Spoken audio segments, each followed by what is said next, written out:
নমস্কার, আজও একটা অঙ্কনী সংখ্যাটা বলা আছে ৫ জন পুরুষ বা ৯ জন মহিলা একটি কাজ ১৯ দিনে করে, তাহলে ৩ জন পুরুষ ও ৬ জন মহিলা কাজটি কত দিনে করবে। এখানে বলেছে ৫ জন পুরুষ বা ৯ জন মহিলা, তাহলে ১৯ তারিখে। আর এখানে বলেছে ৩ জন পুরুষ ও তার সাথে সঙ্গে নিয়ে ৬ জন মহিলা, উত্তর হবে ১৫ দিনে। এখানে ৫ জন পুরুষ সমান সমান ৯ জন মহিলা, তাহলে একজন পুরুষ সমান সমান কত, ৯/৫ জন মহিলা। তাহলে ৩ জন পুরুষ ও প্লাস ৬ জন মহিলা, কত হবে ৩ জন পুরুষ প্লাস ৬ জন মহিলা। আমরা এবার সরাসরি করে দিয়েছি, ৩ জন পুরুষ আলাদাভাবে বের করিনি।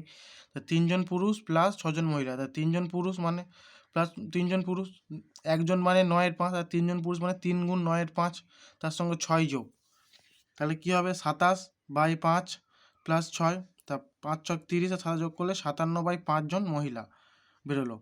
চলো সবগুলো আমরা মহিলাতে নিয়ে এসেছি, তাই কি ৯ জন মহিলা করে ১৯ দিনে, তাহলে একজন মহিলা কত করবে ১৯ × ৯ দিনে, মানে একজন মহিলা করলে বেশি সময় লাগবে। তাহলে ৫৭/৫ জন মহিলা করবে কত দিনে, ১৯ × ৯, এটা ৫৭/৫ এটা উল্টে যাবে, গুণ ৫/৫৭। এবার যদি আমরা কাটি, ১৯ একে ১৯, ৩ × ৯ = ৫৭, ৩ দিয়ে কাটলে ৩ একে ৩, ৩ × ৩ = ৯, তাহলে ৩ × ৫ কত হয় ১৫ দিন। উত্তর কত হয় ১৫ দিনে। আশা করি সব বুঝতে পেরেছ।